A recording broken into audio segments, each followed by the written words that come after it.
Welcome in. It's almost time.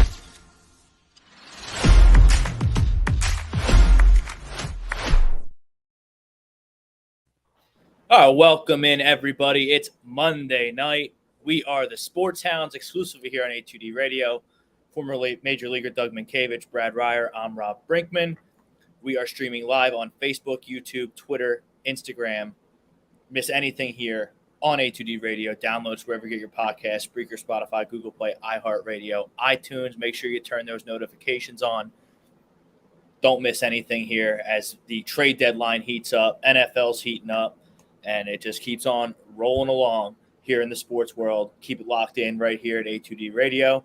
Each and every Monday, we are brought to you by Baguio's Breads, located in Mount Laurel, New Jersey, home of the best stuffed breads, tomato pies, sandwiches, cutlets, and meatballs. Mention A2D Radio for 10% off your in-store purchase.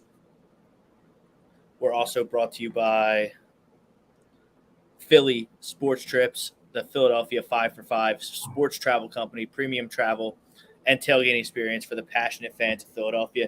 Go to phillysportstrips.com for more information. Bunch of Eagles trips coming up. Monday nighter in Tampa, Seattle, LA, and a bus trip to the Meadowlands, MetLife Stadium for their showdown with the Jets.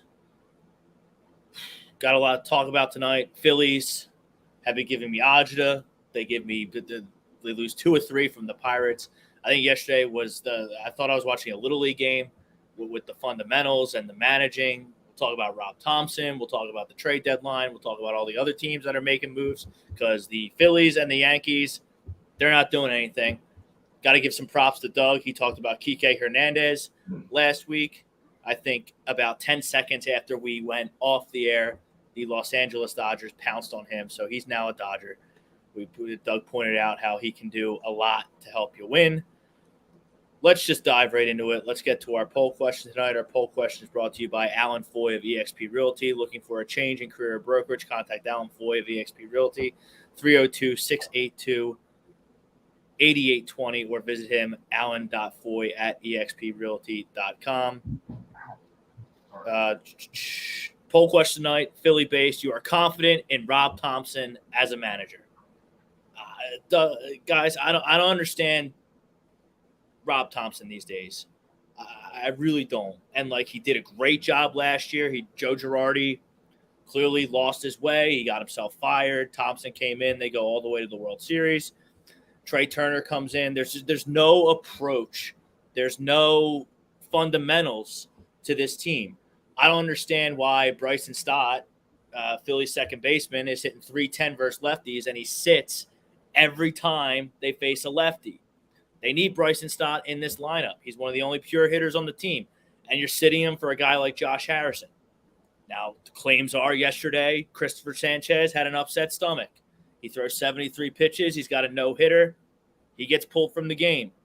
I don't know what this infatuation is this organization has with Sir Anthony Dominguez. I understand he was good last year, but he's not good this year. Jeff Hoffman, not good. This bullpen is not good enough to pitch, get 12 outs to close a game, even against a sorry team like the Pirates. So my confidence definitely wavered in Rob Thomson.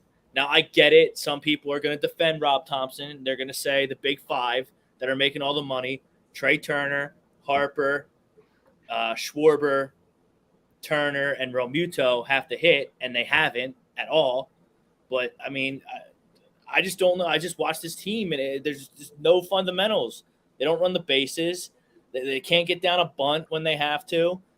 Marsh is out way too much.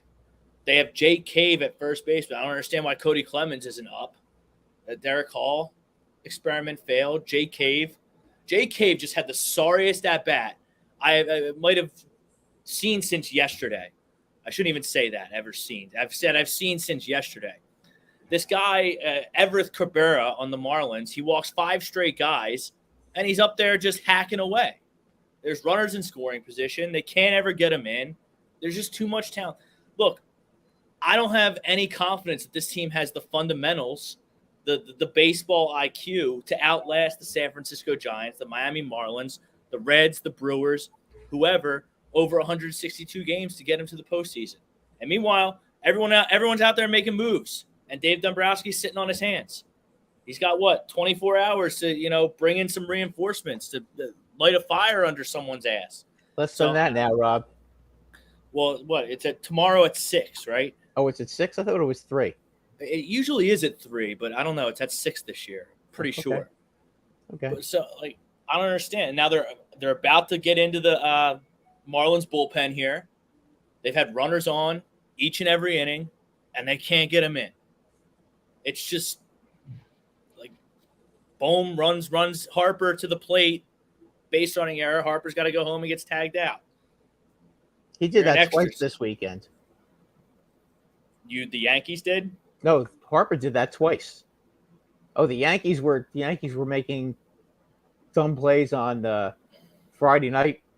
I mean, how would you like to have a guy who can't throw strikes? Well, actually, the Orioles, this guy Fukujama, I know what it's like is. to have a guy who can't throw strikes. This guy Fukujama just walked Judge and Stanton. Okay, and I mean, he wasn't even close. Now I can understand walking Judge because some guys are afraid to pitch to Aaron Judge. Basically, everybody on the Oriole team. You don't have to pitch to Aaron Judge because no one else can hit on that team. No, because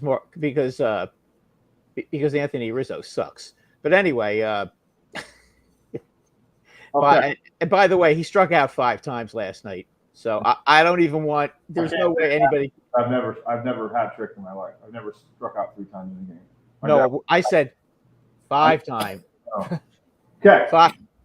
5 times. You never, Doug. You didn't strike out that much. Period. Okay, you put your bat on the ball, which is something nobody seems to know how to do. But you couldn't do that. You couldn't. You get 2 walks in a row. Okay, and then Harrison Bader, who's another one that I can't stand, goes and swings at the first pitch and wraps into a double play. I mean, you can't. What is it with these guys? Do they? Harrison Bader, his on base percentage is like 278, and his batting average is like 250. I mean, is it against the law to take pitches? Nope. To work the count, try to get the starting pitcher out of the game. The Orioles have probably one of the worst middle innings relief corps in baseball. They have excellent closers, but no middle innings at all. And the Yankees are sitting there swinging at first pitches. Oh, every time every at bat the Phillies have they might as well just start them 0-2.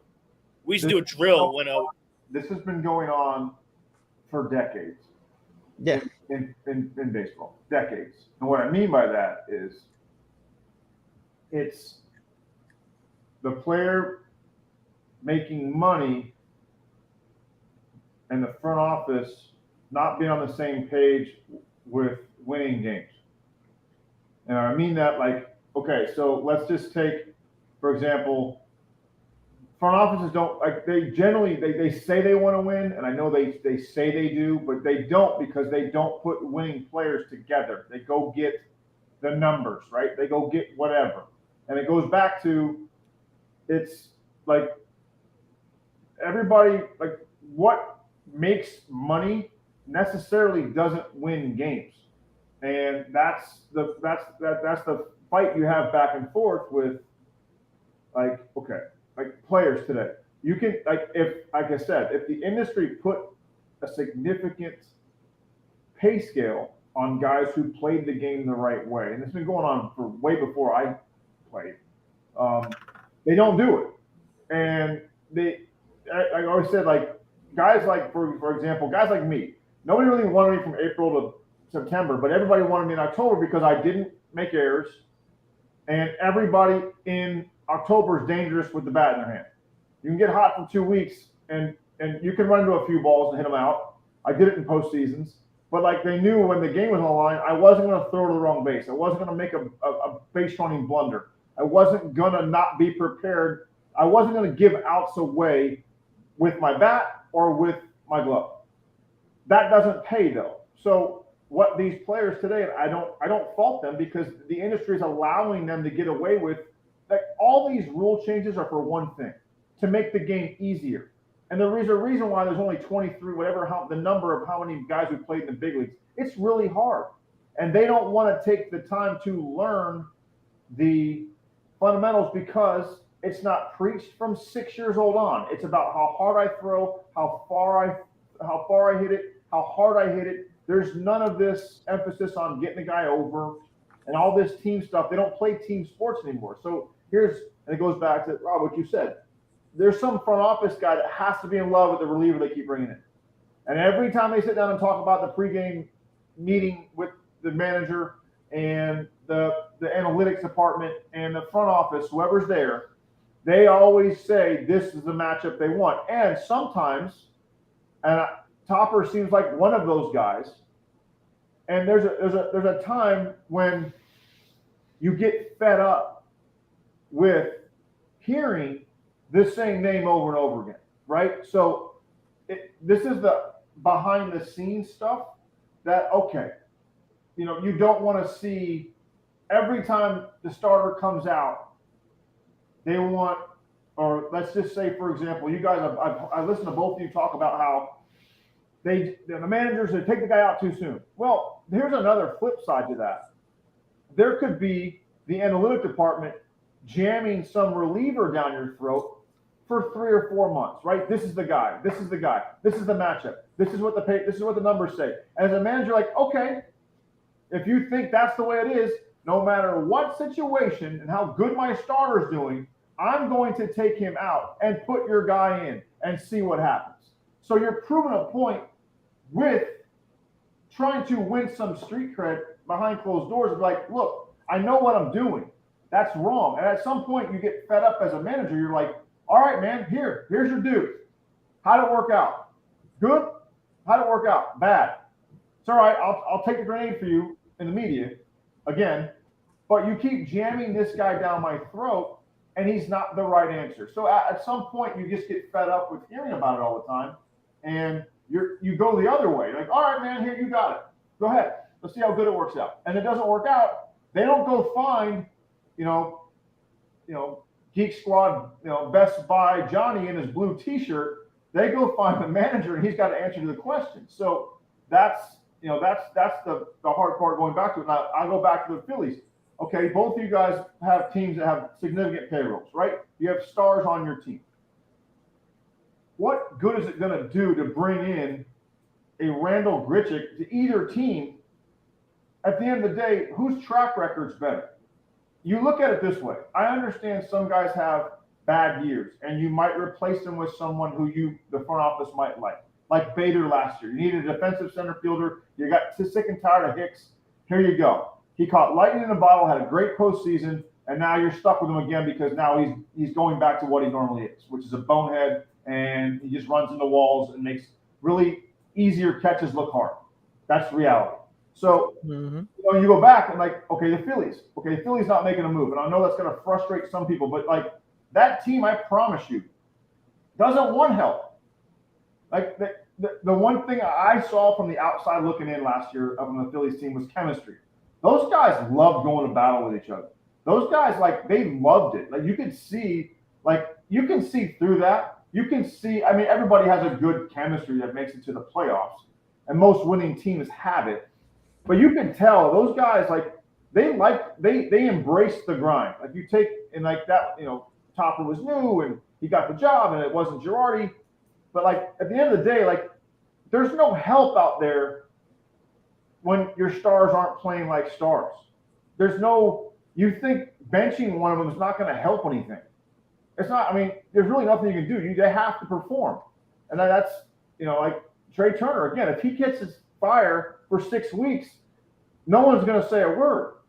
And to put it all on him, that's not fair. And the Yankees, like, just to put it all on Judge's shoulders isn't fair either. But it's like, well, I don't think anybody has a problem with Judge. No, but I have a problem with him being on the field. Like Stanton and Rizzo. Stanton, Rizzo, and LeMahieu are the problems right now. Well, I just think Judge needs to step up. Like, be a man. Hey, like, my toe's fine. If it falls off, I'm still playing. When they try to give you a day off, you can say no. You can say no. He did yesterday, and they refused to play him. Of course he's going to say that. Of course the player's going to say that. It's real simple. I watched Derek Jeter do it for a season. I don't care what you do until my name's in that lineup. I'm going to keep ripping it off the wall. Like, there's some guys that say they want to play, and there's guys that really want to play. No, I don't think that's the case with Judge. Why isn't he playing then? Well, he's playing tonight. 3 months. Well, he missed 2, and he was back Friday. Right, and he sits 2 days after he comes back. That's not on him though. That was on the Yankees. That's 100% on him. That's the Yankees. That's the Yankees and the analytics department. They think he's soft because he can't handle because his toe hurts. Look, man, play. I can play. There's a point in time when you have to say, me at 70% is better than the alternative. Let me play. Let me play. Well, I don't care what you say. What are they going to do? Trade him? What are they going to do? Bench him? What are they going to do? Fine him? Like, that's my point. Like, at some point, he's got to take the training wheels off and become a man and say, look, I'm playing. I don't care what you do. I will take the lineup out myself if I'm not in that, and I'll write my name in it. It's that simple. That's the problem with today's players. The ones that have a ton of pull, they don't take it. Like, there's one guy you want to take it. Like, if I'm a teammate of Aaron Judge, I'm losing my mind on him. Going, what are you doing? You just sat for 2 months. Get your ass on the field. Like that. I mean, again, it goes back to not every player's made the same. Okay, they're not. I understand that. Bryce Harper's elbow was shredded. He didn't miss an inning. Okay, this guy is supposedly the greatest thing since sliced bread, but yet he sits. I don't care who's the manager. Again, who do you think has more pull right now than Aaron Judge in the Yankee organization? Brian Cashman. No, he doesn't. Cashman. Yeah, he does. He doesn't. Listen. Either that or Boone. I blame Boone. Why blame Boone? Because Boone is a retard, and I'm going to tell you why he's a retard. And I'm going to give you another example of just how stupid Aaron Boone is. Okay. Since when is lefty against lefty a problem? I just want to ask. Okay, Wandy Peralta is death against left-handed hitters. Okay, he comes into the 8th inning with runners on first and second, and he faces Gunnar Henderson, gets him out in 1 pitch, weak ground ball to second. Okay, 9th inning comes, you have what's his name, Rauschman coming up. Okay, and then left-handed who's a switch hitter. Okay, then you have Santander and Ryan O'Hearn.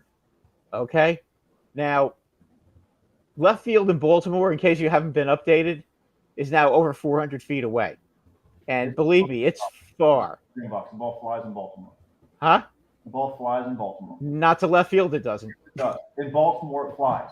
Not in left field anymore. He says there's different. Ball flies in different cities. Trust me. Baltimore, it's a freaking launching pad. But in left field, it's 400 feet. Wow, 400 feet. Every field was 400 feet. Yeah, but in right field, it's 340. Okay, so what does this clown do? He brings in Tommy Kahnle. Okay, so now Tommy Kahnle, who's a righty, pitches to Rauschman, who's left-handed. Okay, now he gets him out. Then he comes. He's Rauschman is a switch hitter, so he has to hit right-handed. He strikes out. Okay, that's wonderful. Next guy is Santander, who can't hit lefties to save his life. Yeah, right. First pitch, he hits about 480 feet over the right field fence. Now, are you going to sit here and tell me that a lefty, Peralta, was going to allow that to happen? No, absolutely not. Peralta is death on left-handed pitchers. On left-handers. At some point, you have to blame the player. Huh? At some point, you have to blame the player. Take out Peralta when he only threw 1 pitch. At some point, you have to blame the player. At some point, I'm just saying. But why do you? Why would you?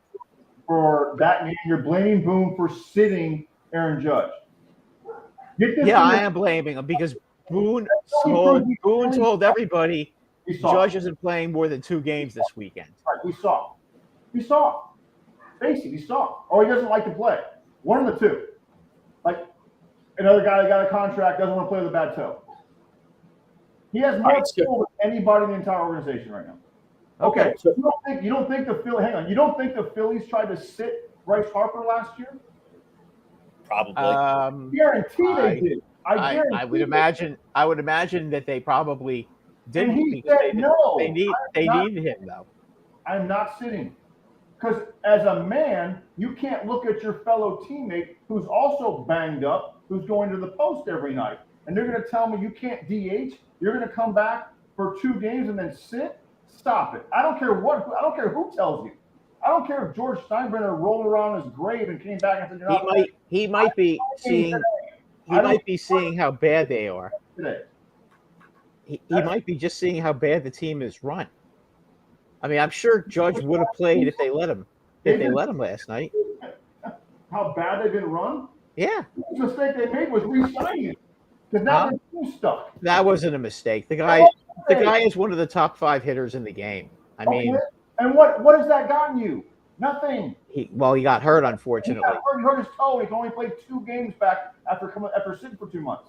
That's my point. He's soft. If your leader's soft, your team is soft. I watched it with Joe Mauer and the Twins.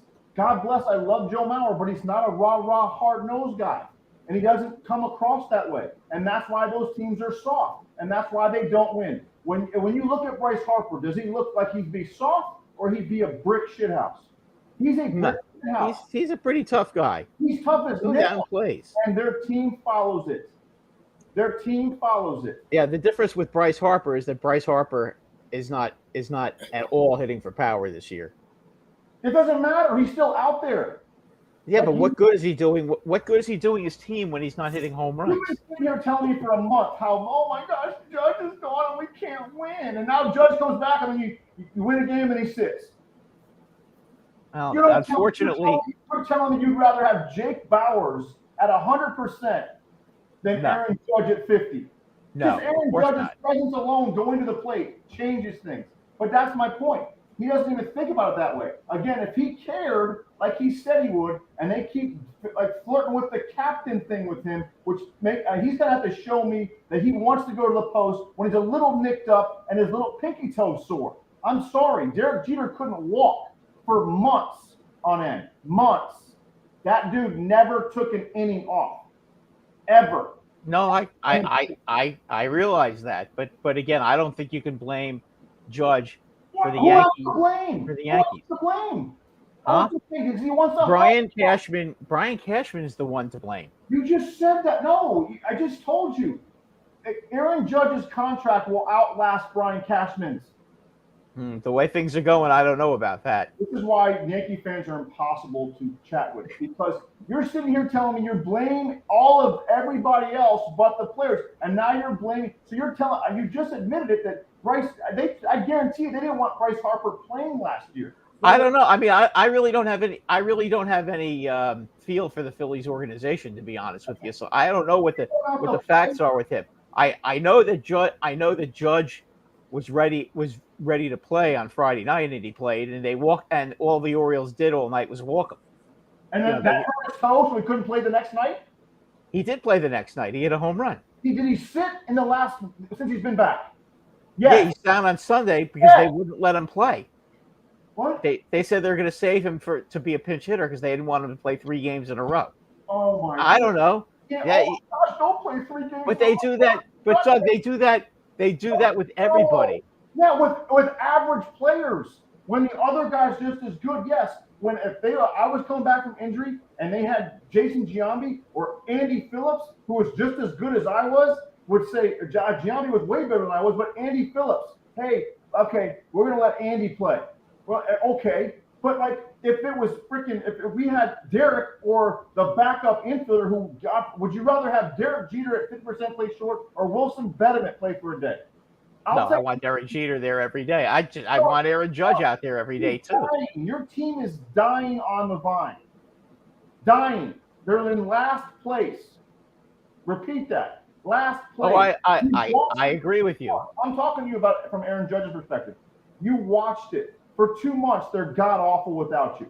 Oh, they're god-awful. They're god-awful with him too. That's my point why I wouldn't have signed him. But that's a whole other point. Like you sit there and you say, well, okay, if you watch your teammates fight and grind and nothing's working, and you come back and you play a whole whopping 2 games and have to sit, when what about the other guys who had to play 60 games in a row because you're absent and I'm dying, but they give the prima donna the day off over the guy who's been grinding for the last 60 games because your toe's a little sore. Go in there and say, I am not. If that's the point. These guys don't think of themselves. They think of themselves before they think of the squad. And that's number one, the reason why the Yankees will never win with this group of guys they have there. They obviously think about themselves over the core. The Phillies. Well, that might be true. That might be true, but I also think that that's it's an owner thing.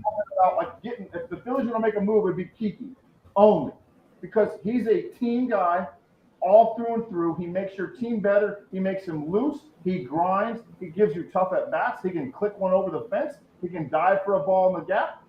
He can steal a base. He can win a game all by himself with the tools he has. And Who's that's that? not Who are we talking about? Kiki Hernandez. But the Phillies, I'm just saying, like, the Phillies they've been battle tested, and they got dirt underneath their fingernails, and they're a lunch pail kind of team. They're also in a league where if they were in the American League East, they would be in last place with their record. Yeah, stop it with that. It's true. That. It's a fact.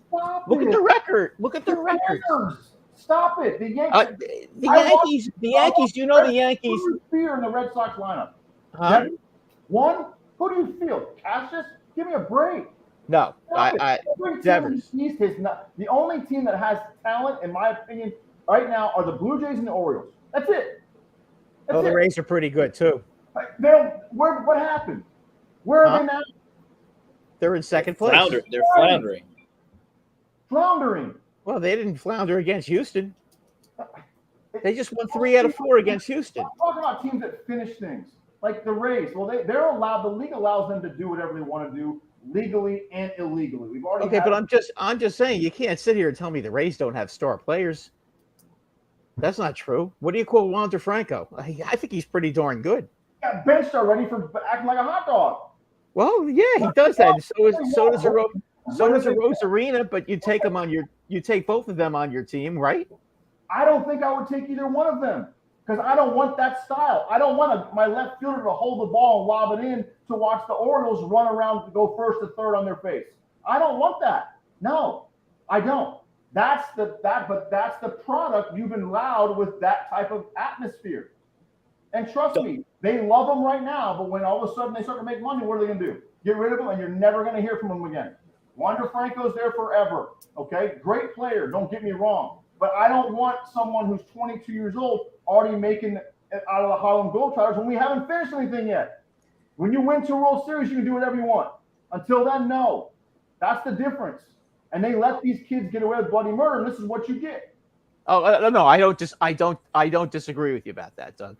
So we talked about before we went live on the air. We talked about the little things. Now I will give the Phillies credit. They had first and second, nobody out. Jay Cave came up, laid down a great bunt, got both the guys over, and then Johan Rojas ripped the double down the line, so it's tied 2-2.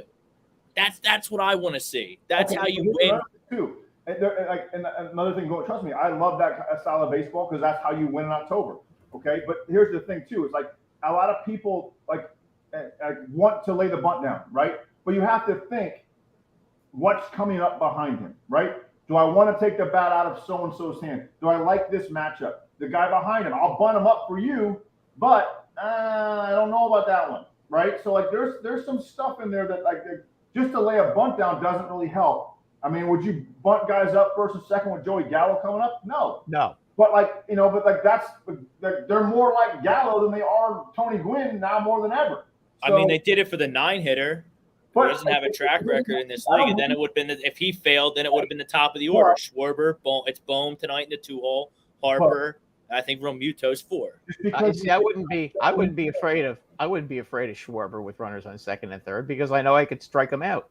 That's why those guys hit home runs. That's why I always said about Alex Rodriguez. I was like, what made him dangerous was the fact that you could strike him out. That's what made guys attack him at times, and they paid the price because if they attacked him, you might strike him out, but he also might hit one into the bullpen. Yeah, but A-Rod never hit 180 though, Doug. No, we couldn't hit. No one could hit 180. We weren't allowed to. But that's what Schwarber's hitting right now. He's hitting 180.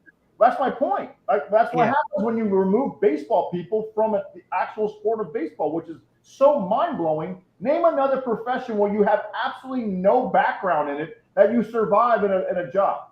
It doesn't. It's Yeah, not, I know. I agree. I agree with you. I think that part of the Phillies' problem is, and I kind of get it because he'll get some walks, but still 180 is still 180.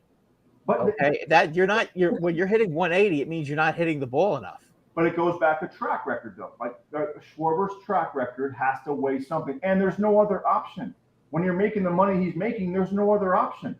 It is what it is. Yeah, and you can't bat him fifth. You can't bat him fifth or sixth. Well, I think he'd be I think on a team that actually had a guy that can be a good leader. I mean, unfortunately for them, Turner is not getting the job done. He would have been the ideal leadoff hitter. Ruined the batting order.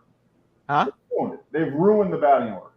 They've ruined it. Yeah. There is no. It's a matter of who you want up, right? And they rule it now by who can hit. Who has the best percentage to whack one over the fence?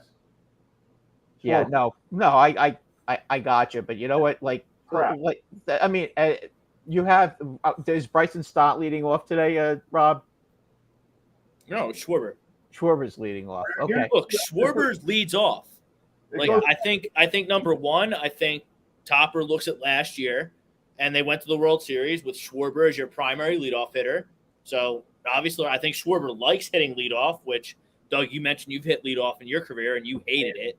So I think that goes into it. And honestly, the only sustained success that Trey Turner has had this year was when he was in the 4-hole. So I think on paper it makes sense for Turner to lead off, but either he's not comfortable out there, he doesn't like it. I don't know what it's. He didn't lead off in LA either. No, the last time he led off, he was a number 2 hitter, wasn't he? Yeah, I thought he hit like 2 or 3 for LA. I know he hit leadoff for the Nationals when they won the World in 19 when they won the World Series. I think. No, because the little why am I losing his mind? The lefty, the little outfielder. The little pest. I know who you're talking about. I can't think of his name. The badass. What the hell was his? Oh, I can't believe I'm losing. Here, I'm going to bring up. Was it Juan Pierre? No, it wasn't. No, it wasn't Juan Pierre. He played for the White Sox. Oh, Eaton. They had Eaton. No, it wasn't Eaton. Besednik? No, it was Eaton. Eaton? This is what I just Googled it. Game 2019. This is on Baseball Reference. So it was Turner, Eaton, Rendon, Soto, Kendrick, Cabrera, Zimmerman, Yan Gomes, Victor Robles. Yeah, you're talking about like professional hitter after professional hitter. That's what though. To me, the Phillies have a professional lineup. You don't need help. There's no help. They don't need any help. They need help. They need arms. And I feel like they lost out on the one shot with Montgomery. It would have been a great pickup for them. Yeah, I agree with that. You I do agree with that. A luxury that you probably would have had to overpay for, but damn, it gets one of the two out of the outfield, either Schwarber or Nick. It gives them a break. You got a chance to get them off their feet. You put Kiki. There's your leadoff guy, unless like you said, unless Schwarber. Here's the thing too: is you have to remember that they go back to we're blue in the face. Man, I pray that Topper gets to make the lineup. Pray. He probably doesn't. I don't think there's. I don't even think Dusty Baker gets. I don't think any manager gets to make that. I don't think any manager gets to make that decision. Again, they just map these games out before they start, and you can tell. You guys aren't educated on the game of baseball. You guys know what you're looking for. You know what you're talking about, and you know what you see with your own eyes. When even average fans watch a game and they're like, this doesn't make any sense. Well, as I said, to me, that was the whole situation with Boone in the 9th inning on Friday night. It's so bad. Here's the difference. Like college guys, it's their fault because they run everything. Pro guys, knowing what I know and knowing where I've been, I don't think, again, I know some of the guys that have made some of these giant bonehead mistakes. There's no way, and I bet my son on it that they're not making these decisions on their own. No chance. There's no chance because even going back to the Boone thing with Judge sitting, Aaron Boone played every day of every inning. And he knows he isn't that far removed from being a player going like, damn, man, what do you think the players think when he just comes back and sits? Like, we got to play this dude. Like, yes, I understand he's come back from injury, but the idea is you don't bring a guy back if he can only play 2 out of 3 days. Like, then he's not healthy yet. If you're still babying it, you didn't test it enough. That's what they have minor league rehabs for. So they didn't even send him on a rehab. So that's my They point. rushed him. What people don't realize, even with star players, is if they're not ready to go 100% and play every single day, you screw up the entire roster. Because now you got to carry somebody else you don't want to because your toe's iffy. Just Judge, for example, right? So you don't know what you're going to get. He's going to come in, I'm going to be sore today, blah blah blah, and it's like, look. Well, they've already said his toe. He's not fully healed. He's 75%, but he insisted on coming back. Well, then he didn't insist hard enough. Yeah, well, They saw him 72 hours after he came back. I'm sorry. I mean, his injury supposedly was a 3-month injury, and he came back in 2. So I can't complain about him coming back, but you know what? If he's going to come back, if he's going to come back and play. Right. Exactly. You can rest it all freaking winter. He just gave you an 8-year contract. Rest him in November. That's my point. That comes back. That comes on the player. A player has to go. I'm not half the player Aaron Judge ever was, or ever. I was never even close to it. But when I was healthy and I came back from an injury and they tried to sit me, I used to fight with Guardy all the time. I was like, well, I'm going to sit you every Sunday. Why? At least wait till I'm he's like, I want you fresh for September. I go, this Sunday in May is not going to save me from September. I go, save me off days when I actually get hit by pitch, tweak a hammy, roll my ankle. Save those days when I'm healthy. Ride me till my legs fall off. I play first. I can't look at Torrey running through fences in center field on the turf every day, diving for a ball when his belt melts. I can't look at my other teammates going, look, man, I don't need a day off. If they don't need a day off, I don't need a day off. So if they're riding, I am too. And that's what teams do. Yeah, but the analytics department don't let you do it anymore. Well, again, if I had Aaron Judge's clout, I would have walked in, seen that I wasn't in the lineup. Where is he? Who's here on the trip? Where are they? I don't even know. Are they at home or they're in Baltimore? No, now that they were in Baltimore, now they're at home. Who's on the trip? Is Brian on the trip? Who? Or is Brian Cashman? Is he on the trip? No, he's not. My point is, he might have been. You just don't know that. No, I don't know that. I mean, I didn't see him there. Goes on the road with them. Somebody does. Where are they? And I'm going right to them and say, look, I will walk into the manager's office and be like, this ain't cutting it. No. We know when you can rest me? When we clinch a playoff spot. Until then, leave me alone. I'll tell you when I can't play. I can play. Period. End of story. A toe is not career ending. It's not Bryce Harper's elbow. And he played. How many players, especially ones with clout, actually have that mentality, though? You could put a percentage on it. A lot of them. You have to. I mean, you don't I was watching the quarterback thing on Netflix, and bless their heart, Cousins, and it was Mariota and Patrick Mahomes. Right. Really cool, really interesting perspective. I watched it just because I wanted to watch them how they recovered. I was always curious about that because with today's new technology and everything else. And I'm like, well, I'm watching them. And watching Patrick Mahomes go through his A day, B day, C day, and get ready for Friday so he can play. And I was sitting with my girlfriend. I said, that's the one thing we don't get. We don't get to recover. We have to recover now, tonight, and then do it again. So if you don't have that mentality to just be able to block out the pain and keep going, then you don't survive at the major league level. because that's what it's all about. You have to. Yeah, you play every day. Yeah, you figure out when, like, trust me, you wake up some days, your body completely just shuts down on you, and you're like, I feel like I have the flu, I can't move. But guess what? You got to figure out a way. John Russell was my manager. He's now managing in Tacoma with the AAA Mariners. Coach, he managed the Pirates. I had him all the way up in the minor leagues, and he was the bench coach for Buck Showalter forever in Baltimore. He always told me, like, first day I met him, he goes, don't ever take yourself out of the lineup. And I learned that, one, from my dad, but two, John stressed that. So, like, no. I remember I had food poisoning my rookie year on college. I was thrown up on the turf. You can't hide throw up on a turf. It's for everybody to see. No. And Tom Kelly walked out on the field and tried to get me off the field. I'm like, no.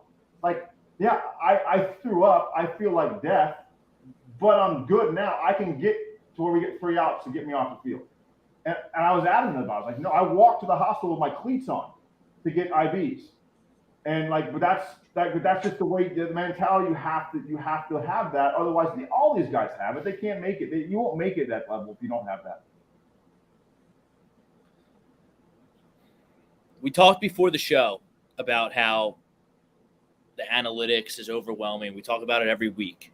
And like, you always say, like, you can't expect the guy to bunt when he's never worked on it. What's spring training like these days? What are they working on? No, from my opinion, from the working with guys that I played with that are now in front offices, talking to them, and the guys that are still in minor league ball, like, they don't have instructional league anymore. We used to have instructional league, was where they took 40 of the, like, usually the draftees, like whoever got drafted that year, last 2 years. So you take your prospects. There might be a position change. You might want to make them a third baseman, an outfielder, or an outfielder, a third baseman. Or you take them your spring training site for about 5-6 weeks, and you basically go through spring training, but you practice. You have position changes. Some guys try to switch hit, or you just indoctrinate the guys that are coming from college or high school what pro ball is all about, and you play games. And it's just it's just 6 weeks of being around each other. Anyway, now they don't even call it instructional league anymore. They call it, like, you have like velocity camp and swing camp. It's just like, this is what, like, people use these terms now to sound smart to get hired. Yes, they all need to work on their swing, but like, it's just, all you're doing is individualizing everything. And it's like, there's no team concept in what we try to do and blah, blah, blah. And it's like, how do you expect to teach the game if you're in a lab talking about, now it's not, now you don't have a bullpen, you have a pitching lab. Like, stop it. It's a freaking bullpen. It's a freaking bullpen with a bunch of overrated things all over your head, and your K plane and all this other crap. It's like, look, and like, everybody has the same analytics. Everybody does. At the end of the day, we talked about this before the show. It all comes down if you have good players. Like, if you have good players, you win. If you don't, you lose. And they all have absolutely. And it's like, and they don't ever teach the game. Like, the finer points are just there, and it goes back to, because like, everybody's in a race. When I first started managing minor league baseball, I was shocked at how everybody was in a rush to get guys. Like, we had Buxton, right? Correa and Buxton. Correa was way better early minor leagues, right? More complete guy, more hitter, great shortstop. Buck was a tremendous athlete, but he was rough around the edges. He could do things, but he just wasn't polished enough yet. And that, he'd tell you the same thing. But it was like, every time Correa moved, you could bank on it. Within 10 days, Buxton moved. And it's like, why are we watching what they're doing? What does he have to do with our guy? Nothing. It's like, well, we can't leave him here for that long. Yes, you can. Like, I never understood that. And that's how everybody's in a rush now to get the guys up to the big leagues. There has to be some sense of like patience and be like, yeah, but if you make mistakes in the minor leagues, it's only going to multiply by 10 up there, because the speed of the game is entirely a different animal. So the mistakes happen. Even like, for example, we were Twins. We stressed all the things you guys are talking about: bunting, base running, knowing when to get the guy over. We would work on nobody out, guy at second, ball in front, you stay, ball behind, you go. And I had it. I was like, I never screwed that up in the minor leagues. I screwed it up my rookie year, I think, like 5 or 6 times, because you're like freaked out and you can't wait to show that you know what you're doing, that you screw it up. But at the end of the day, when the game slows down, your fundamentals come back, and all of a sudden it's a game again. Well, these guys have never learned that. So it's just rush, and it doesn't really matter because, outs on the bases and blah, blah, blah. That's why the analytics came in to begin with, because they thought that the guys that take chances on the bases score less runs. Well, now they make the bases, whatever they are, 18 by freaking. It looks like it's like yeah, they're huge. Yeah, they are really big. It's embarrassing. Like, we had to make the bases bigger, and you can't throw over too many times. Like, how much easier can you make this for them? And that's what I'm frustrated with. It's like, the game's hard. It's supposed to be hard.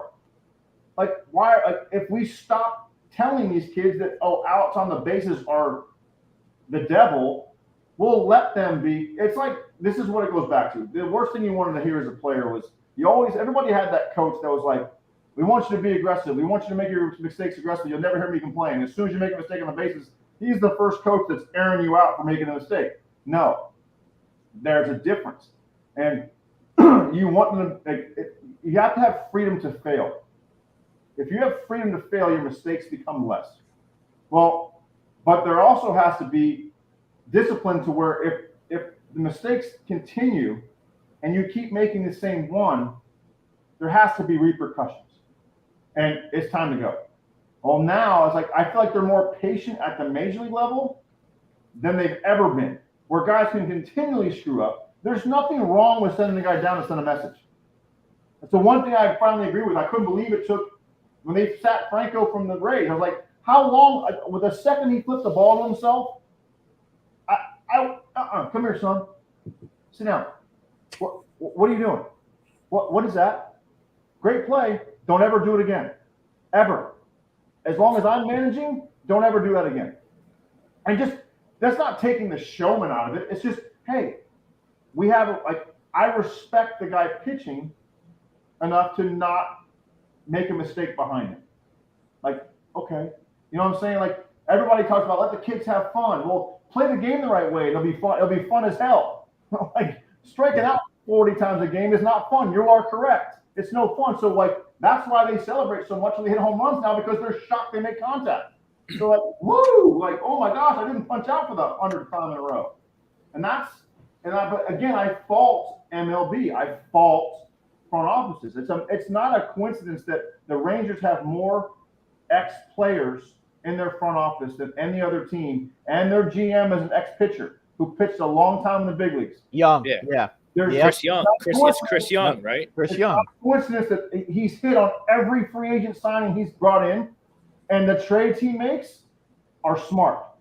Yeah, he's also, he's done a phenomenal he's job. also 6'10", okay? Right. And he had to grind. He was a grinder. Yeah, and you know what? If when he's the GM, he has a presence. Okay, so if he has something he wants done, it's going to get done. Just look at who he hired as his manager in the offseason. He hired Bruce Bochy. Right.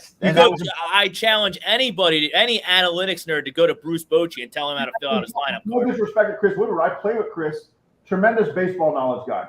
Tremendous human being. Tremendous baseball guy. No one worked harder. No one worked harder as a coach. No one probably would have been more enjoyable to play with. But I just feel bad for guys like Chris, because he probably didn't get a chance to manage the way he wanted to because of what was being done from above. And it's like, look, I'm bringing in the right people. We just need a solid base, a solid home. Boch, come on, man. You've done this before. Boch is a player's guy. Guys love playing for Bochy. They love it. But he doesn't put up with nonsense. And it's not a coincidence. Yes, it doesn't hurt that, think about it. You don't hear any gripes of the fact they lost DeGrom. None. Nope. They keep plugging along. Corey Seager's been hurt for almost, 6 weeks? Yeah, he did his hamstring earlier in the season. Now he's got his thumb. Oh, so it's like, and they just keep playing. They're still playing, and they still go get more guys. So, like, And what I'm dumbfounded by is that guys like Brian Cashman, who have seen this thing transform. He was there when he was the scared to death guy when he first got the job, when Mattingly was still playing. And now we've seen it to where, like, okay, we need to pull it back and bring a little more. And they're doing it. They brought Pettit back. They brought in Sean Casey, so maybe the worm's turning. But that's where I go back to Dombrowski. Like, he's not like the fact that he didn't make a move. I think I'd be more excited that he didn't just go make a move to make a move, right? Well, I don't think Rychek. Listen, I know a lot of people like Rychek, but Doug, 8 homers in Coors Field. Right, but I'm just saying, like, yeah, you might catch. And I know he's hitting 300, but he's playing in Coors Field, for crying out loud. Dave Dombrowski is, I think we all know at this point, will do anything to make his squad better. You can't. Yeah, he will. He just hasn't. He's gone.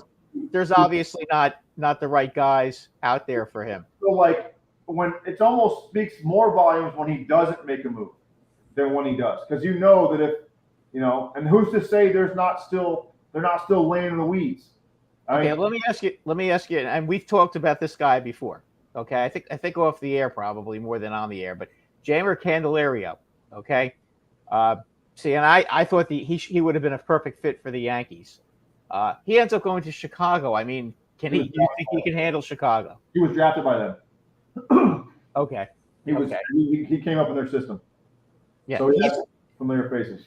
Yeah, I mean, do you think he's going to do well there? I think he could do well there because it's a comfortable feeling for him. He knows he's been there before. Not in the big leagues, but like I'm sure there's some people still left in that organization that he was there with. Again, he's a great kid. I just don't see like that makeup we'll see. I mean, he's having one heck of a season. Don't get me wrong. He can do some things. I mean, he's 16 home runs and 54 RBIs is for the Nationals is pretty darn good. I mean, they don't have much else. I love the minor leagues. Because he played third, and we always played the Cubs every level I was at, and he was always really super nice, and he always put good at bats together.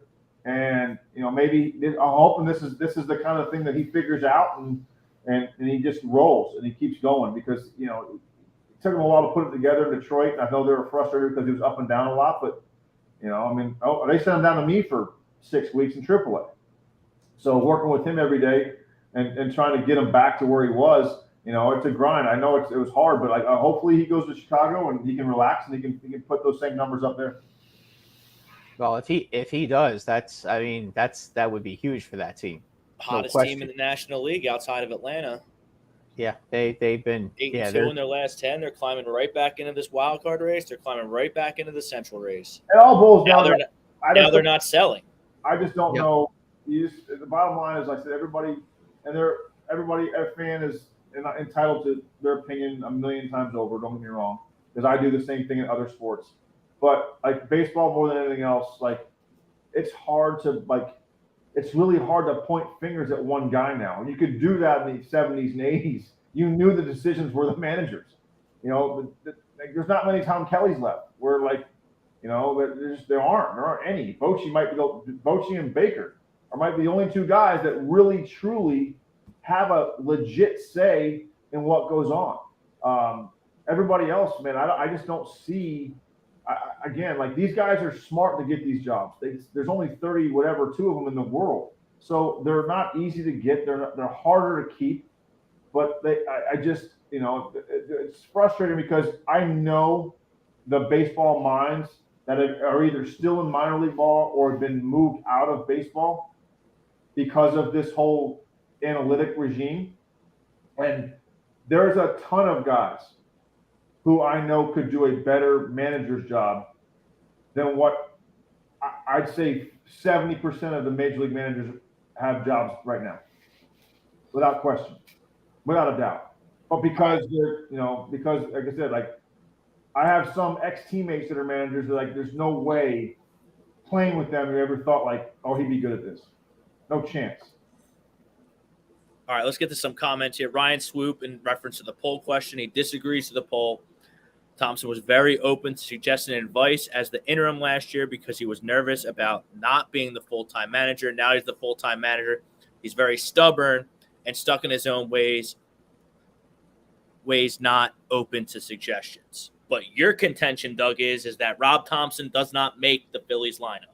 I don't think he does. And here's another thing too. This is what players can see through as managers. Okay. So like Topper last year takes the team to the World Series, right? If he isn't the exact same guy he was last year, this year, players start to see through that. And you see through that as a player.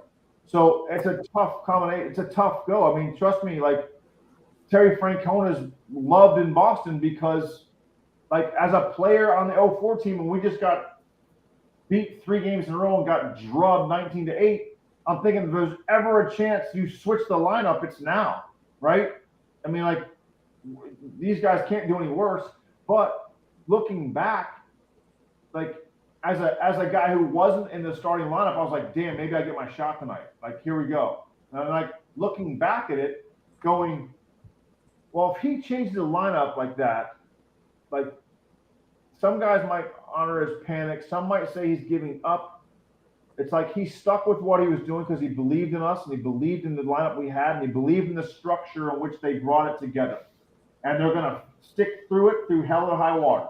So, you know, they're looking at what you guys have in Philly and they're going, this is the plan. I know it's going to work. We just have to stay the course. And that sometimes is way harder than what it's way harder than it has to be. But that's the honest to God truth. So, like, to say these guys are, you know, and all of a sudden he went from leading the team to the World Series to now he forgets what he's doing. It's just not happening. But, like, there's something to be said about having confidence in your guys, and your guys feel that, and you're like, okay, he's sticking with me, and that can lead to added undue pressure to you as a player. Going, my guy's sticking with me. I gotta support him. I gotta get going. I have to show faith. I gotta get my numbers going because he's sticking with me, and I want him to stick with me, and I love him as a manager. So there's a lot that goes into it. And again, at the end of the day, these guys are just different. Like these players are different, man. And I didn't worry about managers when I played. I learned it as I got older. I never really looked at it as like, you know, we loved Gardy. You know, when we got Gardy in 2002, I was like, damn, this is going to be great. But like, you don't really think about it that way until they do something that's uncharacteristic of what you know of him. And that shows panic. And as a player, you're like, well, damn, he's just throwing it out the window now. Like, what's he doing? And whether, you know, if it works, great. But if it doesn't, you're like, hang on a second, you know? So I feel like. So when I'm sitting on my couch and there's a lefty facing the Phillies and Bryson Stott, who's hitting 310 versus left-handed pitching, hit 306 overall, 310 against left-handed pitching. He catches pine in favor of Josh Harrison every time there's a lefty. Like someone's telling Rob Thomson, hey, we want Josh or Edmundo Sosa or. That's why we brought Josh here. That's Josh's role. That's what they said. Or because they don't look at it anymore as like, this is what they've done, and this is, I keep saying they. I think you guys know what I'm talking about. Right. Like, okay. You see 310. Okay. Mm-hmm. 310's awesome, especially against left on left. 310's great, but they go back in and dig in those numbers. So now they break them down. They don't break them down as lefty righty. They break them down as velo versus this spin rate. What is it? What are his numbers? Does this type of hitter do well mathematically against this type of pitcher? And then if they say, well, he's hitting 310, but the average doesn't mean what's he slugging? What's his runs created? Where it's like, hey, I don't care what a hit looks like. If you're hitting 310, you're getting on base. Yeah, you're doing something right. Right.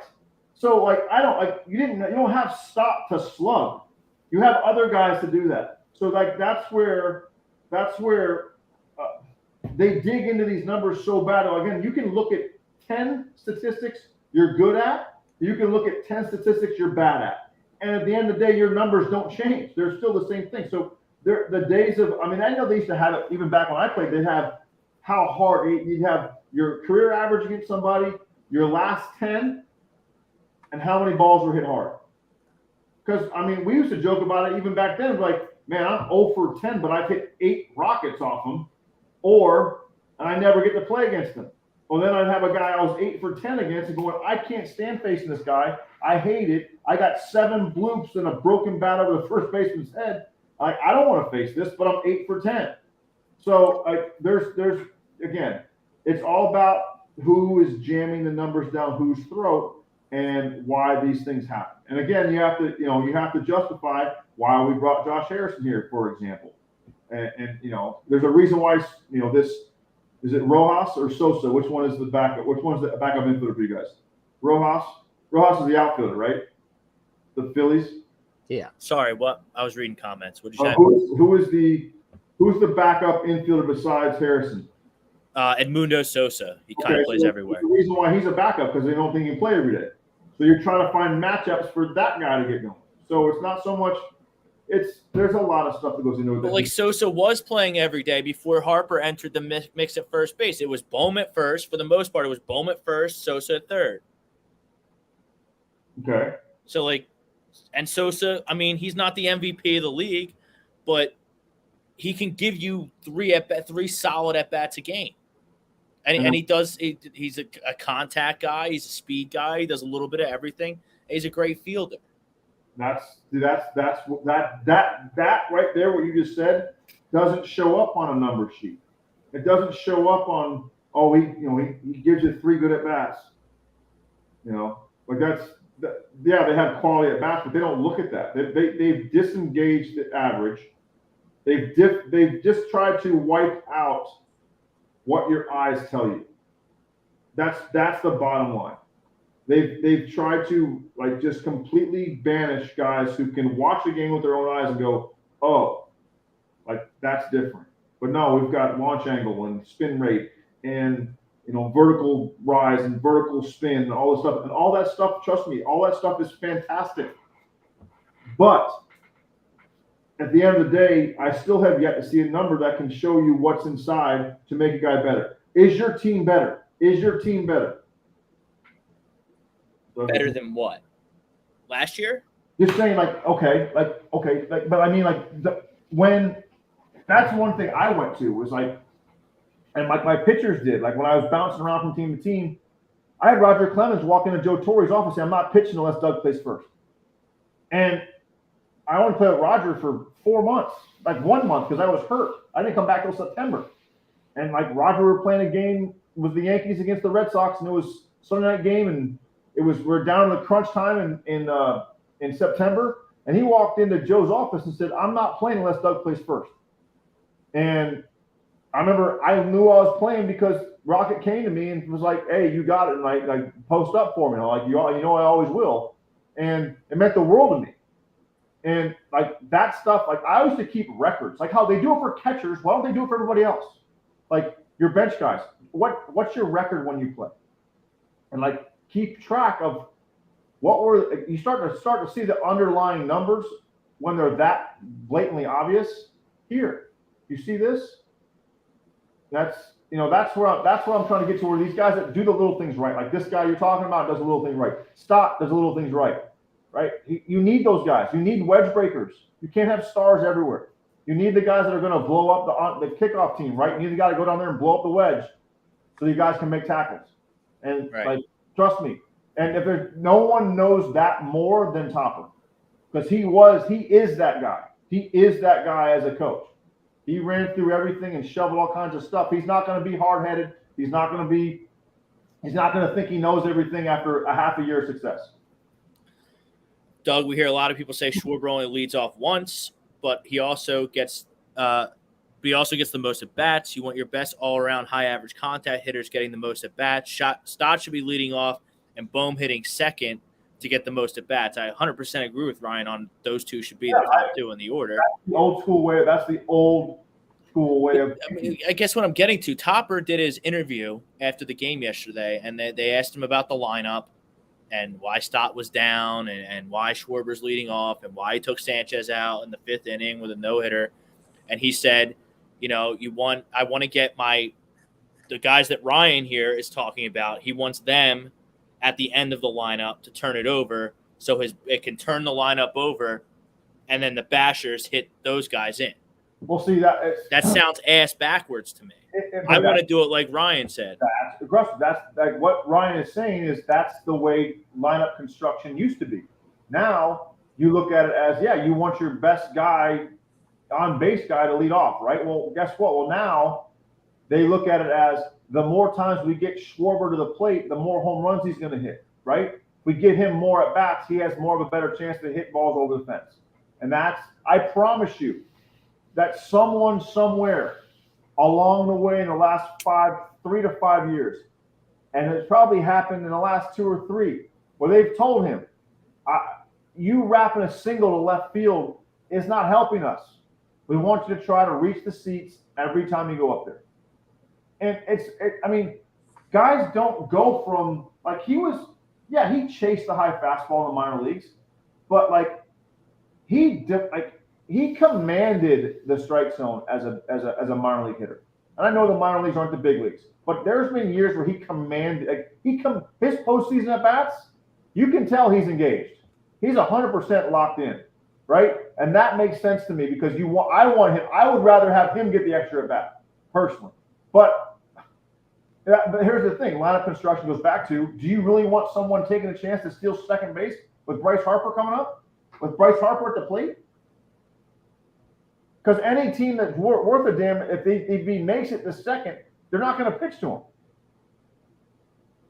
So now you're working on. Now you're hoping that, let's just take, for example, your lineup tonight. Real Muto's not a pushover, don't get me wrong, but he's not Bryce Harper. So now you just turned the money at bat over to Real Muto as opposed to, because like the stolen base is a dying breed. So trust me, I feel everyone's frustration in this because. I mean, I don't watch a lot of baseball until like September, October, just because of it. Because, man, like you watch this stuff and you're just like, how in the world are they getting away with this? Like, it's tough. But again, it goes back to what the industry is allowing them to do, and that's what they're doing. And you can't tell me. I guarantee they told Schwarber, all you do getting on base is clog the bases. You don't help us. Try to clear the breaches with every swing. And it's the truth. It sucks, but it's just the way it is. Hey, Doug, here's something for you. And I got to tell you, the Atlanta Braves have outscored their opponents 108-39 this year in the first inning. Okay?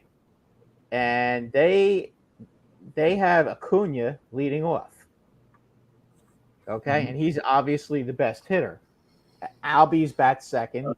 Riley third, Olsen fourth, and then I wouldn't say yes. Okay, now Acuna is on pace to steal 80 bases. Right, because it took 35 rule changes. Yeah, I'm just saying. Now, is he really a real leadoff hitter, or back in the day would he have been batting third? Depends on where you're. But see, that's back then.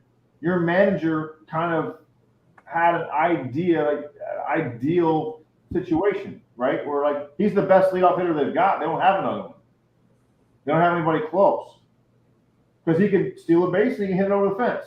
So that's a perfect. He's a Ricky Henderson type without the 120 stolen bases.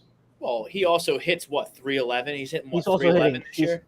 Acuna is hitting 335 this year. 335 this year. 335.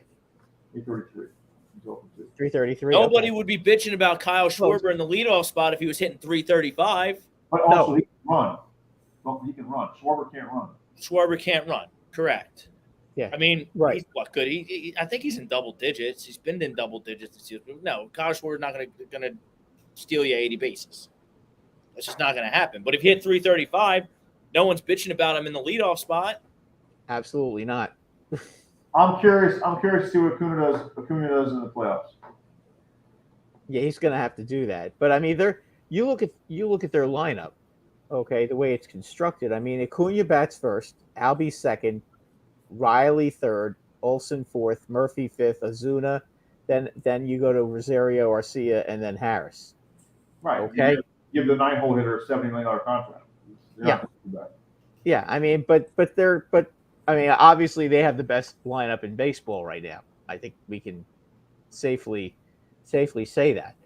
But when you look at their lineup, I mean, I don't know. Maybe I thought Harris would at the beginning of the season. I thought Harris would end up being the leadoff hitter. No. You know, and having Acuna bat second or third and get more RBIs. Acuna's always let off. Has he? I think so. He let off pretty much in the minor leagues too. So, some guys like it. Some guys, again, it goes back to making your players comfortable. And but the first inning. But my point is, the Braves have scored 108 runs already this year, and they've outscored in the first inning. They've outscored their opponent. They were saying this on MLB this morning. They've outscored their network. They said they've outscored the opponents 108-39 in the first inning. So I mean, it does make sense to put your top hitters, 1 through 5. Yeah, I mean, it doesn't hurt when your first baseman. I mean, 36 and 90 already. Yeah. I also saw on MLB Network that the Braves lineup is like the best lineup since like the 1933 Yankees that had Babe Ruth and Lou Gehrig. Statistically speaking, they were pretty. Yeah, no, they were right in the. They're in the. Well, I mean, what do you mean pump the brakes? I mean, you got Acuna who's going to hit 40 home runs and 80 steals. You got Olsen on pace for 55 home runs. Albies and Riley are on pace for in the 40s. Sean Murphy started in the All-Star game as catcher. I don't know if we're pumping the brakes on this. They have to do it in the postseason and win a championship to be regarded in that category as an all-time great team, which them and the Dodgers always seem to not do. But based on what I've seen from this is one of the best offensive teams I've seen in at least since the Big Red Machine. The Braves are scary. Acuna, homegrown. Albies, homegrown. Yep. Riley, homegrown. You know what they were taught in the minor leagues to nauseam? Drive the fastball to right center field. Opposite field gap. You're not pulling the ball. You're pulling off-speed pitches. You're not pulling fastballs. Olsen has power to all fields too. He came up. I don't know who he came up with. I know he's with Oakland. I know, but I'm not sure. Wasn't sure. Well, the homegrown guy, there was whatever happened with the contract. Freeman's gone. But then they replace him with Matt Olson, and look, Freeman is one of the top 5 hitters in baseball. We can all agree on that. But Olson's pretty damn good too. You could tell right away what the Braves taught by looking at their minor league players. Like I said, at one point, their A-ball team had Acuna, Albies, Riley, and another dude named Jackson, a catcher, on their A-ball team together. Oh my God! And then I had them in. Did they ever lose? So, and again, that league had also Vladdy Jr., Bichette Jr., Biggio Jr. Trust me, there were some dudes like that. Riley was one of the best approaches I saw, and he's carried it over to the big leagues, which is nice to see. But like I said, they've all been homegrown. They've been taught the right way. They've been stressed the right way, and now they're doing it at the major league level, which is awesome to see. But again, I still go back and I still stand by my statement. The reason why the Braves won the World Series is because Acuna tore his ACL. Because you don't think he's a winning player? Because he went down, they went and got Duvall, Rosario, and Jock Peterson. And they don't win the World Series without all 3 of those guys. They all did. They were all great when they did. I've always loved Rosario, though. I've always thought he's a big game player. I've always liked that guy. I was very disappointed the Yankees didn't pick him up because I thought he would be perfect in that ballpark. He is a big game player. Yep. Absolutely. I want to get into some of the trades with you. Absolutely. I have them all right here. I don't like how this. Some of the trades. Your opinion. Yeah, some of your I really want your opinion on this because I think you probably would be more qualified than we are to discuss some of these trades. The first one on the list, I guess, is the last one that was made. The Reds acquiring Sam Moll. Who was Sam Moll? Do we know him? He's from the A's. Do we know him at all? I don't know who that is. Okay, I never came across Oakland in any of my managerial stops, so I don't know. So forget him. What about Canna gets moved from the Mets To the Brewers. to the Brewers. I mean, Brewers also got Carlos Santana. yeah. That's a good pickup for them. Do you think these are good pickups for them? I mean, I don't think either of those moved the needle at all for the Brewers. Santana can do some. He walks. Yeah. I think he had a couple of years where he had a really good chance to become a household name. He still is, but he had a couple of years where damn, this dude never swings at bad pitches, and that I don't follow the Brewers that closely, but someone that has that approach can change an offense significantly, because I remember when we got Shannon Stewart in 2003. The guy from the Blue Jays. Yeah, I grew up with him since I was 5 years old. I played Little League ball with him, He was a football, good player. basketball, phenomenal. And his professional approach, completely, overwhelmed us, and we became much more professional hitters because of Shannon Stewart. And so that type of player could that type of approach that Santana has can be infectious and change the way some guys hit. The Canna, okay, better ballpark. I think it suits Canna. I think Canna has a better chance to hit better in Milwaukee than he does in New York.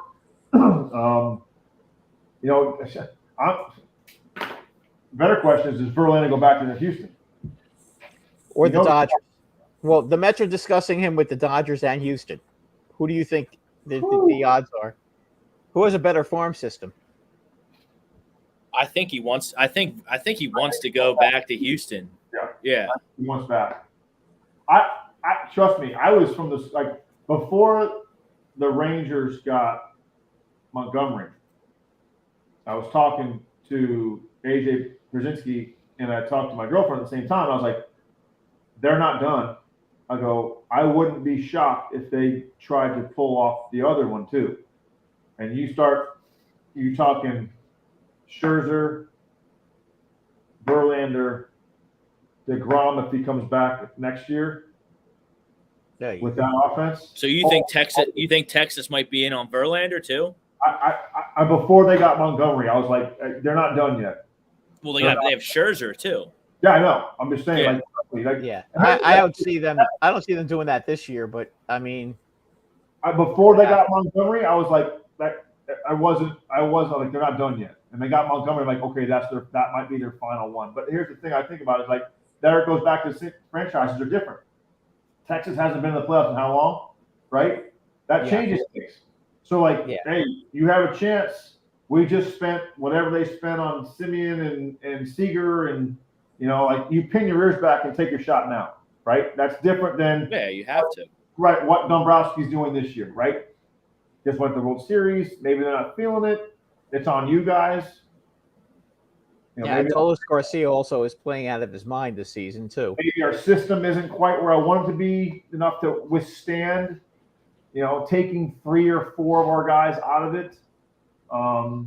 Give this guy another year, and all of a sudden, the minor leagues, we might be able to pull that off.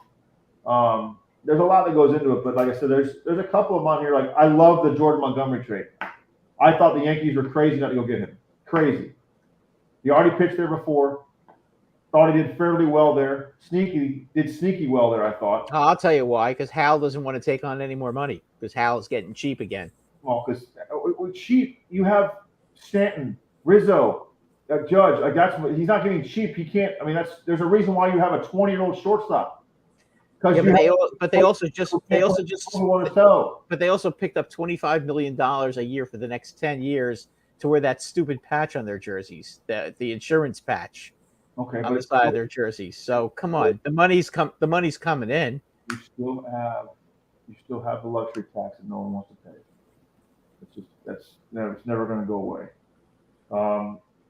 What about the Angels? What about the Angels, fellas? I mean, they get Giolito and Rolando Lopez, and they pick up Grichuk and Crone.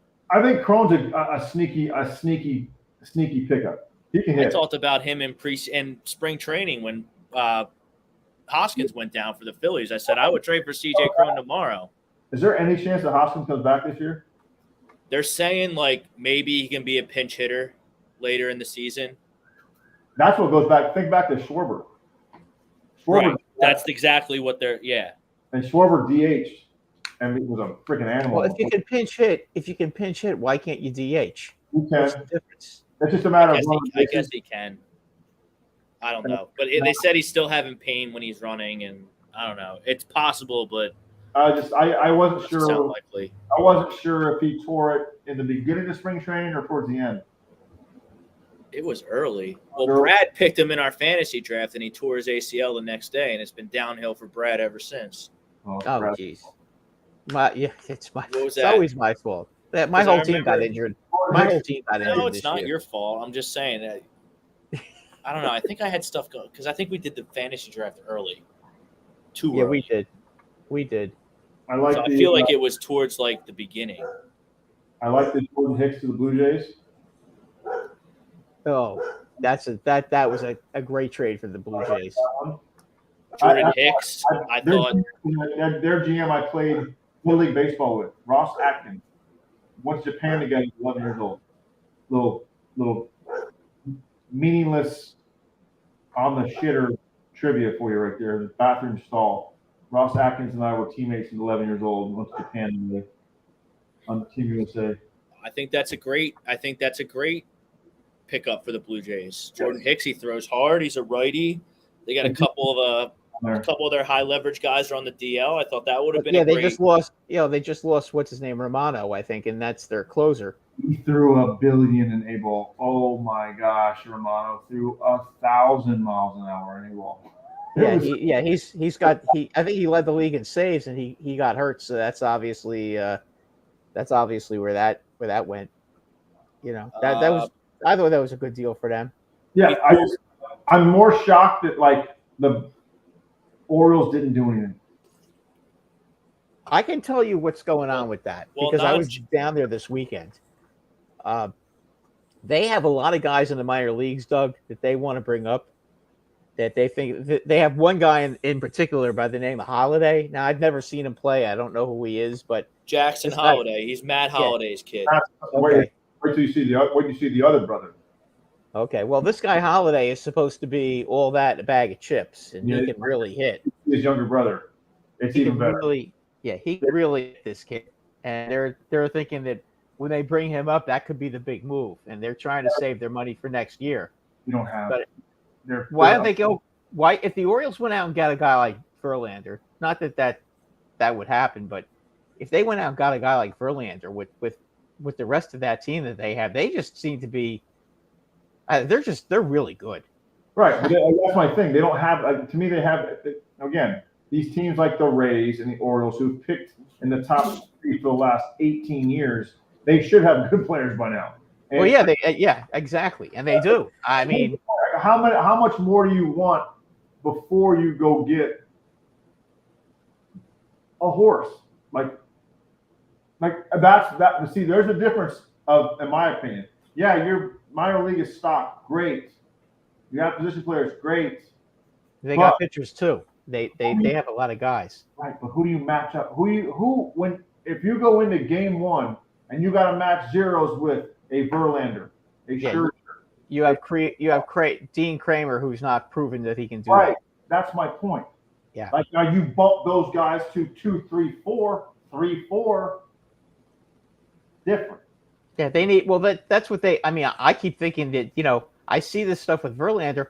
Why don't the Orioles go after him? I mean, John Heyman said they're thinking about it. You also have Eduardo Rodriguez, who I think is a pretty good pitcher in Detroit. but apparently Detroit. Yeah, but that Yeah. stadium is a Anybody that's been playing for Detroit, I stay away from. I don't care how good they are. yeah, that stadium is conducive to pitching well. That stadium is like what do you call it? It's like Well, I mean, he was in Boston for a bunch of years, and he earned his contract in Detroit. He was getting clobbered in Boston, though. Pitched one good game. In Detroit, the stadium is so big, nobody can hit home runs there. Yeah, no one's there. That stadium ruined Juan Gonzalez's career. Well, you know what the Orioles are lining up to do? They're saying, "Oh, we couldn't avoid Verlander. We don't want to give up our prospects, so we got Eduardo Rodriguez instead." But that's a to me that's a crap. Cop out. That's a cop gutless. out, right? That's a gutless move. That's a gutless thing to do. That's just not. That's But I also understand this too. To me that's an organization who I think they have a plan, meaning like they didn't expect this yet. Right. Like you said, the timeline stuff. Like they want to be like their plan is to win the World Series in 2025. Right, but you can't. And they're early. But see, that's where you can't be stuck and you're set in your ways, because what happens if 2025 they bring up Holiday, he gets hurt, Rushman blows his knee out. Now you're screwed. Now you have all this money with all these prospects waiting to make a deal. That what are you going to finish third? So when the iron's hot, I fought this in Minnesota all the time. Like, go get us Ellis Burks. Like when we traded, when David walked, even when we had David, go get Ellis Burks. Like we're one veteran hitter away from going to the World Series. Like, go get us, I'll tell you what. Go get us somebody. If the Orioles land Justin Verlander, I mean, cost too. That's another thing. He's got to pick. Yeah, so he's basically. It sounds like he's just going to be like, all right, like Verlander does not have a no trade clause though. Doesn't? Yeah. No, he doesn't. I'll tell you right now, the way that team plays offense and the way they team play Baltimore, that is, if they got an ace, and they also, Doug, Rob, they are everyone down, spectacular defensive team as well. Some of the plays dumbfounded I'm dumbfounded how well some of these guys are doing, because when they were in Norfolk, man, they were easily pitched to. They were bad. They were really bad. Well, somebody down there taught them how to. They wasn't in AAA. They wasn't in AAA. They had some. Santander was not. He had a giant hole. Hayes, giant hole. Like I granted Norfolk's like the worst place in the history of the world to hit. Don't get me wrong, but man, oh man, like they were bad, and like the fact that they're absolutely crushing it now. It's well, Rauschman and Henderson are just two tremendous players, and Ryan O'Hearn, who was basically a nothing in Kansas City, suddenly is their cleanup hitter, and he's crushing the ball too. I mean, since when did Ryan O'Hearn become such a good player? Did I miss something? Well, that's another thing too. It's like, but again, like that team needs some veteran somewhere. Well, he's a veteran. I mean that. Who? Ryan O'Hearn on Baltimore. I mean, he was a nothing on Kansas. He never could hit on Kansas City the way he's hitting now. Okay, that's my point. Yeah, playoff experience matters. It matters. I'm looking at like, look, obviously. Who do you think the favorite in the American League is? Obviously, the favorite in the National League. I think the Rangers. Yeah, I would agree. I would agree with you now. Yeah. I mean, they do have more. They have more pitching, especially now with. They can match up with anybody's 1 and 2 now. Yeah, and they also can hit better than 99% of the league. Corey Seager, for what he is, as good as it gets, because he has power. He'll take his single to left. He works in at bat. He has the knack of slowing it down in October. If he was more vocal and more let's just say for the 21st century, if he was more social media savvy, he'd be everywhere. He is amazing young man, amazing man, amazing. One of my favorite guys I worked with my entire life, and he just, man, oh man, he's good. And like, my point is like, you can lean on him. He can get hot and he can carry you for weeks on end. And he's like, I feel like that Dodger kind of aura they had when he was there and Kiki and like those guys, man, they know how to win. I look every team again. We have this talk every week. Every team is flawed. Every team is royally flawed. And it's just going to matter who gets in and who, but at the end of the day, who gets hot? Because you can honestly say there's not one clear-cut team where you're like, wow, they're that much better than everybody else. You can say the Braves, but okay, how many Scherzers do they run into? How many Verlanders? Right? Exactly. You can negate. I think the best thing the Braves have going from it is their depth on the team. But if you knock their starter out, I'm not sold on their bullpen. I'm not. They made moves. There's a lot of teams like that. I think. They made moves early to try to shore it up. That being said, those guys are pretty damn good. Don't get me wrong. But I just think the best thing they have, their lineup's deep. Like very deep. Yeah, they have 9 hitters. Very deep. Not too many. I don't think any teams have that many hitters in their lineup right now. But I mean, you can say the same thing about teams that are 9 games out of first place right now.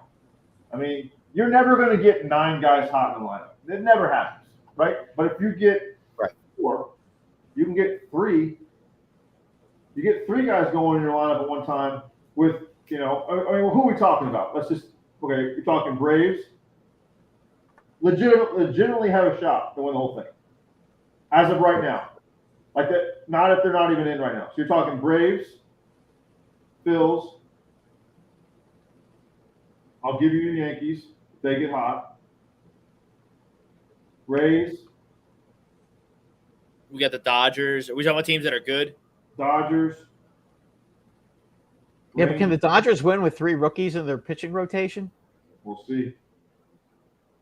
Supposedly they're good. Supposedly Bueller is close, coming back from Tommy John. They're also very from what they're saying. They're in on Verlander. I guess my question is, who has a better farm system, Houston or L.A.? That's kind of the question. The Dodgers always have guys coming up because the Dodgers are probably the best. They've been the best for 30 years at getting guys out of Latin America. Oh yeah. They've got a terrific farm system. The only team right now, mania in the 80s. The only team right now that has a better farm system than them is probably Baltimore. Right now, they have supposedly the most elite farm system in baseball, and have a lot of guys that could probably play now. What's the point of that when you're 65 and 40? I mean, and you're going to tout your. Farm system? The whole thing is they've got all these guys. Why don't they just go out and get Verlander? Is it money? I mean, the Mets will probably pay half his contract to get a good minor league player. That doesn't make sense to me though. If I'm a Mets, like okay, you had a bad year, so you're telling me you were just going to pull this together for 1 year and blow it up? It didn't work. Oh, Scherzer, I understand, but Verlander, I wouldn't trade Verlander. I'd keep him because he's signed for next year. Let's see what am I looking at here? What am I trying to do here? I don't know. The Mets don't make much sense. Never. No. Never. Even when they traded for me, I was like, "What are you doing?" That was a bad move. But no, okay. So everybody's blowing the Braves as they should, right? Everybody's patting them on the back. When you break down the Dodgers lineup and put them 1-to-1 you're looking down the lineup, you're looking at. Yeah, that's true. You're right. You put it back in their face like that because that's what October is. Yeah. Matt Olson, I mean, Freddie Freeman. It's a Ferrari versus a Porsche. Okay. Yeah, I take Freeman over Wilson. Sorry. I mean Max Muncy is got power for days. Phenomenal hitter. Okay, then you go. Okay, Freeman. JD Martinez is out there. Like, And he's back. Wash against Olsen. Betts or Acuna. Wash. It's a wash. yeah. It Acuna is. had a better year numbers wise, but Mookie. Sorry, he's 27 homers. They have 35 by the end of the year, 40 maybe. So that's a wash.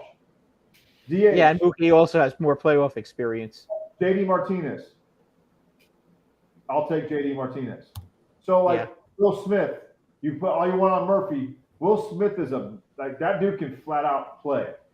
Their Yeah, you sure can. catcher's a dude. Okay, so I just named the four. You could go Riley. Now that's where if I was the Dodgers, I would have really pinned my ears back to Arenado. Arenado at third would look really good in a Dodger uniform. Yeah, Cardinals aren't trading him though. Supposedly him and Goldschmidt are not going anywhere. But you're seeing, damn, and that's what's crazy. Like the Dodgers have let go Corey Seager and Trey Turner. So they've let go of the last two shortstops that have signed for over $600 million. Well, I guess that's why they bring in Kike, right? Still in first place. That's what's mind blowing, and they're still in first place. Yeah, and with a very injured pitching staff. Right. And the only experienced pitchers are Kershaw and who's the other guy? Yes. Tony Gonsolin. Right. Yeah, those are. Yeah. I mean, you're talking. I mean, you have the Giants out there they're okay. They have a really good bullpen. Stop. I don't know how the Giants are doing it. The Giants just aren't good. They're number one wild card team right now. I know. I don't. My Diamondbacks, just like Doug said, the young Diamondbacks, they're scuffling hard. You wouldn't fear that. You wouldn't I'm talking about. I get it, but that's why I keep saying, I tell all my buddies and people on here that if the Phillies get into the playoffs, I think they are going to do damage. But I think they make too many mental mistakes, base running mistakes, don't play the game the right way to last out these teams that do it with smoke and mirrors over 162 games. Do you watch other teams with the same vigor that you watch the Yankees? No, of course. No. Okay, so that's what I'm getting at. Yeah. Every other team does the same dumb shit that these other guys. Trust me, it's everywhere. It's illegal. Right, but I don't give a shit because I'm not a Giants fan. That's my point. So as much as it bothers us as diehard whoever fans, every other team is doing the same damn stupid stuff on a nightly basis. It's just bad. It's just bleh. It's like who's gonna screw it up the least? It's like high school baseball coach. Who wins high school games? The team that doesn't screw up the most wins, usually. Whatever team doesn't screw it up the most. And that's the honest to God truth. But I'm just going back to Braves, Rangers, Dodgers. Who you legit have a shot? Bills, right? If they get in. I think you have to put the Rays in there. Always have to put the Rays in there. Why? Because they have really good pitching. Oh. And they can't. The only trade we didn't really talk about in our rundown was Aaron Savali goes to the. Yeah, they just got Savali from Cleveland, and Right. Glasnow looks great. I mean, their bullpen. Every guy they bring in throws 100 miles an hour in their bullpen. They blow them out, and you never hear from them again. Yeah. Well, yeah. Left their system that's pitched a pitcher that's gone and that's you've ever heard of again. They all blow out. Exactly. They burn them up and get rid of them. Well, Ryan, I'm not I'm not a Diamondbacks fan. I just picked them to win the NL West. That was one of my bold predictions at the beginning of this. So no, I'm not a Diamondbacks fan. But like Doug told us when he first came on, these teams like the Reds and the Diamondbacks, they don't know how to contend for 6-7 months. They can contend for 4, correct, and 5, but then they scuffle, and that's what the Diamondbacks are really scuffling. The Reds seem like they're more real than the Reds just took care of the Dodgers, and India has plantar fasciitis in his foot. It blows me away that Yandy Diaz was an all-star. He Yeah, started. Yandy Diaz is still playing great. Right. I'm just saying he was in Columbus, which is AAA for the Indians now. Yeah. My son was 14. My son has no power whatsoever. He can hit. He was hitting balls off the bottom of the fence in right field. That's how short it is. That's how short it is Columbus. And Yandy Diaz had 4 home runs in AAA for like 2 years. Jeez. And now he's got 14, which is absolutely he can hit. I don't know. They call him the strongest punch and Judy I've ever seen because he hit everything in right field. And but look, like this is what blows me away. Isaac Paredes was a Detroit Tiger outcast. They got rid of him. He's got 20 homers. Yeah, he's got one tonight too. By the way, just thought I'd mention it. Right. So, but like, I just like Taylor Walls. Stop it. Like, come on. Brandon Yeah, Lowe. they have a Rosarina and Wander Franco, and they have arms. Hitting 260. Like that's my point. You talk about the AL East. Like the fact that if you can't get Yandy Diaz out, how do you expect to win a World Series? Like, stop it. Well, I mean, the Phillies are 5-1 against the Orioles and the Diamondbacks, respectively, in their 2 series against those teams. Yeah, but let's be So honest, I'm not scared of the. The Now, here he Orioles- goes. Here he goes Orioles- with his AL East. No, I'm gonna tell you right now. How many times did Batista pitch against the Orioles, against the Phillies? I don't remember. I'd have to look it up. 0. I look at the Rays. 0 because you know what? The Orioles. had Yonder used him- Cano, who gets everybody out, he couldn't get the Phillies out to save his life. He couldn't get the Yankees out either. But Batista, who by the way did get the Yankees out this weekend, was rested against the Phillies because he had pitched 4 days in a row against the Boston Red. I'm sorry, not against the Reds, against the Rays. He had pitched 4 days in a row, and they decided not to pitch him in those 3 games against the Phillies. And guess what? Baltimore's bullpen imploded.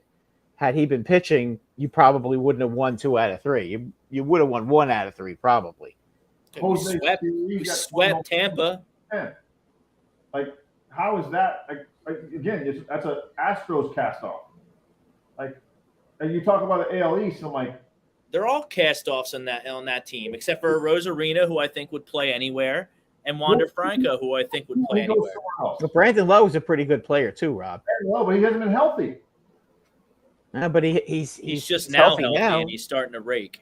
and he hit another home run tonight. Actually, he hit 2 home runs tonight. 26.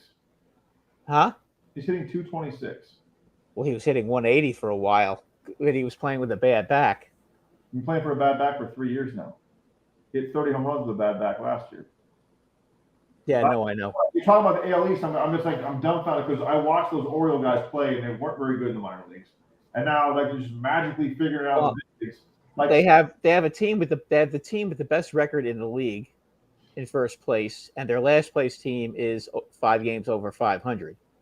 There are no trash teams in the American League East. There's not one team in that division who if any one of the 5, if you ranked the other teams we just ranked, you'd rank 5 or 6 teams in front of every single one of theirs. The power rankings, the Orioles were actually number 2. I don't care about power rankings from some idiot sitting behind a computer. I don't care. That doesn't Just mean saying, like it doesn't mean anything because the guy from MLB Networks made it. Like, stop it. I'm just like, okay, Braves, Rangers, Dodgers. Dodgers who just got their asses kicked by the Reds this past weekend. The Reds are good. They're okay. The Yankees beat the crap out of them when they played them. They swept them. So how good are the Reds? They're a product of a lousy National League Central. They're probably just as good as the Rays. And the Reds, because they don't have the pitching. They don't have the pitching staff the Rays do. Because they play in the East. Like the AL East is not what the AL East used to be. There's a bunch of mediocre teams in there now. It's the best division. It's the best division in baseball, and it's the best. Mediocre. Huh? They're all mediocre. 22 games over 500 is mediocre. Who's 22 games for 500? But Baltimore. Michelle, are you worried about pitching to Santander with the game on the line? Stop it. Hey, Santander can hit. In October, how do we know? How do you know he don't? How do you know he can't? Right. Like, what pitcher are you going to face in October? Like, oh man, that's a guaranteed loss. Oh, for the Orioles? All question marks. Well, all their pitchers are question marks because they haven't been there yet. Right. I'm just saying, as of right now, playing them, they're all 5 of those teams are over 500. There are no Washington Nationals in the AL East. There are no New York Mets. There's no Pittsburgh Pirates. There's no Colorado Rockies. They're all good teams. You know, they pitching in the AL East. Who was pitching in the AL East? Who has the best pitching in the AL East? Tampa Bay and Toronto, I think. Right. I think the Rays have more Can you name 5 pitchers on their team? Can you name 5 pitchers on the Rays? On the Rays? The Rays? Well, they just sent down their number 5 pitcher, but Glasnow. I'm trying to remember who their pitchers are. They just got Savali. They got Savali. They have what about McClellan? What's his name? McCullough. Shane McClanahan's a beast. McClanahan is like 10-2, and he's got one of the best ERAs in baseball. I mean, they have good pitching. Yeah, but they have really good pitching, and they got great relief pitching. All their guys throw 100 miles an hour. Again, don't start with the whole 100 miles an hour thing, because everybody goes 100 now, right? Everybody. So why is it not 100 anymore? And again, it's not 100. But they still get guys out. That's the whole point. They have a real strong roster with pitching. I mean, their pitching is to die for now. Mm-hmm. That's why they're in second place. They're in second place because the Orioles are playing great baseball. I mean, Doug, that's not really that fair because they're basically guaranteed to make the playoffs because of their start. Are they going to do anything once they get there? I don't know. You have one bad game and your season's over with. Well, now it's right. You're going to be best. You're going to be in a best. You're going to be in a best of 3 against a division winner, which is probably going to be the Twins or the Guardians, who I think the Rays would take care of. They also, by the way, their number 4 pitcher is somebody that Rob knows very, very well. Zach Eflin is on their team, yeah, who's having an outstanding season. They've got some real good pitchers on their staff. I mean, in the bullpen, you got guys like Fairbanks, Diekman, Posh. You know, they're all guys that throw hard. Zach Littell, Stevenson, Sean Armstrong, Ramirez. I mean, they've got. Stop! You just dropped Zach Littell. Zach Littell's pitched well for them. The guy's been on more teams than LaTroy Hawkins. But Zach Littell is pitching well for them. I don't know what they do. I don't know what they eat and what they drink down there, but they come to Tampa Bay and they all play great. You just dropped Zach Littell. Yeah, he's one. I'm giving you their roster, Doug. But you just dropped him as a good pitcher. Well, he is a good pitcher for them. A good pitcher. Yeah, but he's a good pitcher for them. Jason Adam, he's another one. I mean, they got a lot of guys who can pitch. Taj Bradley, unfortunately for him, he got sent down because he got murdered yesterday. 26 2/3 innings pitched and 36 hits is a good pitcher. No, that's not a good pitcher. That's Zach Littell. Okay, what about the rest of them though, Doug? I mean, I mentioned their starters. If you're going to play Tampa Bay in the playoffs, you're going to face Shane McClanahan, who's an outstanding pitcher. Then you're going to face Glasnow. Okay, then you're going to face Eflin. That's pretty good. That's a pretty good threesome to have to face back to back to back. Okay. Their bullpen's been pretty good. They have a lot of guys. They use a lot of guys. You're not buying the Rays at all. You're not buying the Rays at all, are you? No. Okay. The Orioles are the complete polar opposite of the Rays. The Orioles have an outstanding bullpen when you look at them. Okay. you take a look at their closer, Batista. He's ridiculous. Best reliever in the game right now. You're talking about right now. I'm talking about that you would fear in October. I don't know how they'll play in October. Correct. We don't know that yet. But you just dropped Zach Littell's a good pitcher, and he's given up 10 more hits than any pitch on the season. Well, he's probably not going to come in the ninth inning, but he's been a good player for them. They use him. Right. It all goes back into that tells you it tells you the division. Get off the record. Get off the record. Get off of it. They have great pitching on their team. They do. And Toronto has good pitching too. Okay.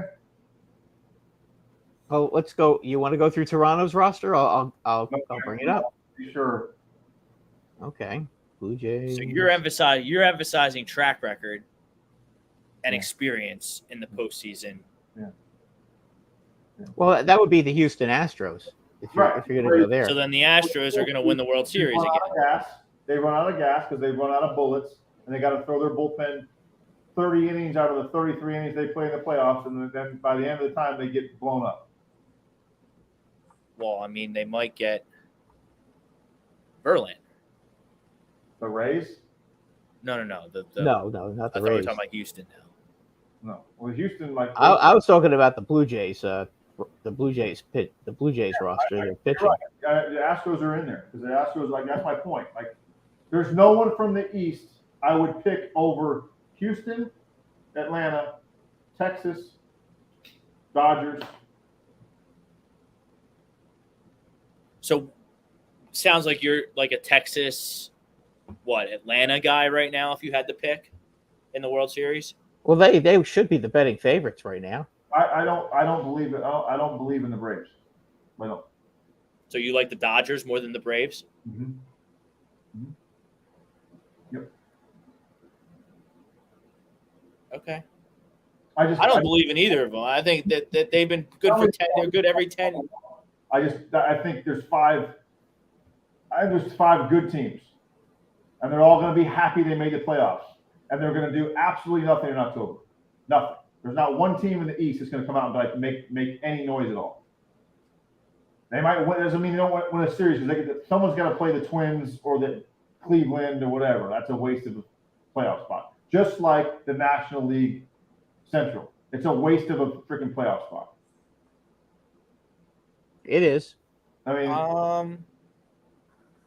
yeah, it's a waste. Milwaukee's got that pitching staff, and they just got Santana. Yelich is having a good season. I wouldn't say the NL Central is a waste of a playoff spot. Yeah, they're bad. They're all bad teams, though. The best thing Milwaukee has going for them is the fact you can't see when you play there because the shadows are so bad.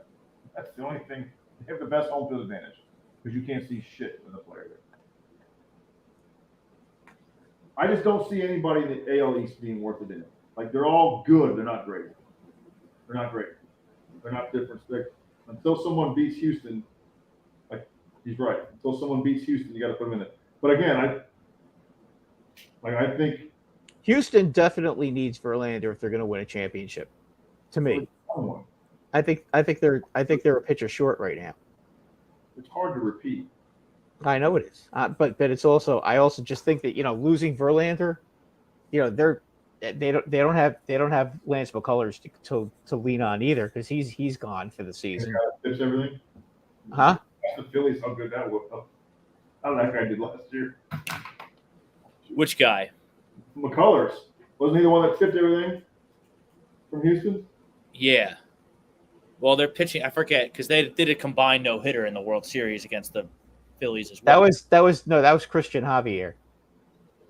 Javier threw 7. I think it was McCullers who I don't know. Bryce picked up on something. He finished it. Well, McCullers was tipping. Someone was tipping pitches, and Harper caught him and told everyone, and they just teed off. Yeah. Little things like that are huge. Is that cheating? Is that cheating, Doug? No. No. When somebody's tipping off their pitches, it's not cheating.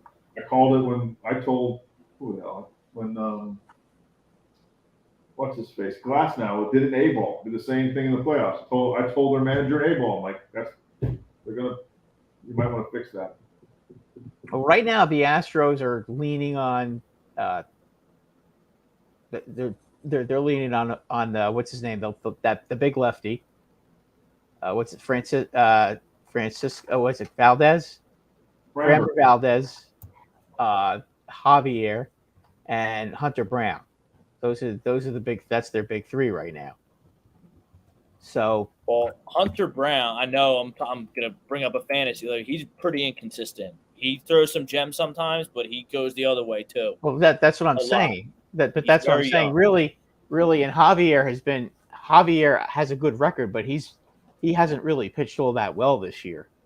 And so Framber Valdez seems to be in. I don't know what kind of funk he's in, but yeah, it's maybe he's got dead arm or I don't know what. It's strange that I'm sure they'll probably come around come playoff time, and they're definitely going to make the playoffs one way or another. I have no doubt about that. And yeah, they're going to be the team to beat because they still have that incredible lineup as well. But they may be a pitcher short. That's all I'm saying. Unless they get Verlander back, I think they're a pitcher short. And Doug's right about Texas. If you go up against Texas with all that pitching now, I mean, for God's sakes, they're going to get Eovaldi back. I mean, I know that they won't get DeGrom back this year, but still, you're going to have to deal with Scherzer, who's been in the playoffs before, Eovaldi, who's been in the playoffs before. I mean, that's tough. That's pretty tough to handle. Not to mention some of the other guys on the team. Ed Dunning has been really good. Martin Perez is back. I don't know what happened to him when he went to Boston. He seemed to self-destruct, but then he gets out of Boston and into Texas, and now he's back to being himself again. That team is – Doug's right about that. Plus the hitting. I mean, they're the best offensive team in the league, and then you have pitching like that. They're going to be tough. The only inexperience they have is that they all haven't played together that long.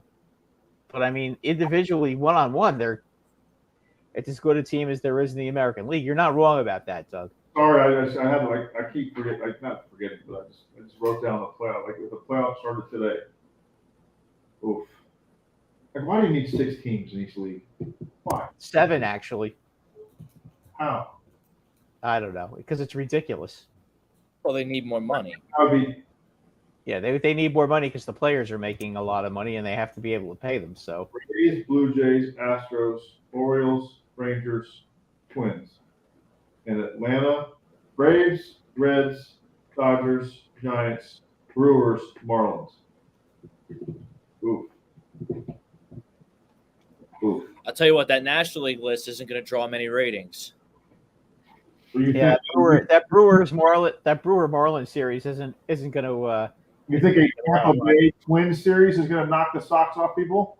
No. They'll put on Fox Family at like 10 a.m. Like no one's going to watch that. Like that's. Well, no, well, I mean, I think the MLB right. wants the Tampa Phillies. Tampa would be playing the Twins. Oh God, that's a terrible. That nobody's going to watch that. Well, we had to deal with that when I was a Twin. We played the A's. Like they put us on Fox 27 at like 10 a.m. Yeah. Like you had to have like the cable package to see it. Like, but you guys had a really good team though. Yeah, we just no one knew us yet. We were just young. Yeah, but you guys had a really good team. I see some of these matchups and you just kind of shake your head. Everybody knows. Anybody who's a baseball fan knows who Texas is right now. We all know who they are. They're the big bad Rangers now again, like they were back in the early 2000 teens. I think they're better. I think they're better too. I do too. They got better pitching. They're built better to win series than that. Then I think that Rangers area you're talking about, they were built to win 162, right? They bludgeoned you to death. A-Rod, freaking Juan Gonzalez, Pudge, Rusty Greer, Rafael Palmeiro, like Nelson Cruz. Don't forget him. Who? Nelson Cruz. Nelson Cruz. I watched him strike out like 30 straight times when he got called up. He was responsible for the Rangers losing, though. He misjudged that fly ball against the. I was there. I was there the day he got called up. He struck out like 28 out of 30 times. And then he ended up being a hell of a hitter, though. Phenomenal. Like they tell me he hit 30 home runs in AAA. I was like, really? Is it that bad? because he can't make contact here, and then voila. Well, because he started, you know what, Doug? I now I don't know what he was like. Obviously, you know more about him than I do. But from what I saw of him, at least when he played against the Yankees, he as a right-handed hitter, he hit the ball like Cabrera did. He hit rockets to right field all the time. Yeah. And you know, in Yankee Stadium, that's really good. That shows you like how the word comfortable, how much that means. You know, his call up here, obviously he's trying to set the world on fire, and he just didn't do it. Maybe that's about September. He's trying to, you know, keep doing it, and all of a sudden, that's how one guy can look, trying to do too much. Yeah, that team could really hit though. Oh gosh, like we Texas team. we got killed by them. I mean, we got literally bludgeoned to death by them. I mean, they beat the brakes off us. We'd score a run in the first, you know, walk, dirt ball read, get them over to third, fly ball, woohoo, we're winning 1-0. And like 4 pitches later, it's 3-1. We're like, man, these guys were Yeah, good. they went, for whatever reason, they went and they got Cliff Lee, and I forget who the other pitcher was that they had that was really good. The one guy that was really clutch. But Later on, you're talking about the World Series run. well, they had 2, didn't they? They had one against the I Giants, and gotta they had wrap. one against who was I the got to other wrap team? though. Cards. It's Okay. 9:30. Great baseball talk. Thank you to our great sponsors. Thank you to everyone who liked, subscribed, and shared our show. Next week, we'll have the trade deadline in the rearview mirror. We'll review that, and then we're going to get into college and pro football as we move towards August. Doug, I know you're excited. I've been doing some research on your Florida State Seminoles. Eli Apple's going to save us. He's going to save you guys with Ramsey out. He's going to save us the Ramsey injury. Eli Apple's going to save us. Eli right. Apple. Well, at least him and Tyreek Hill won't be getting into fights anymore because they're That's on all the right. same team Now it's on the love. now. All right. Till next Monday. Peace out, everybody. Guys.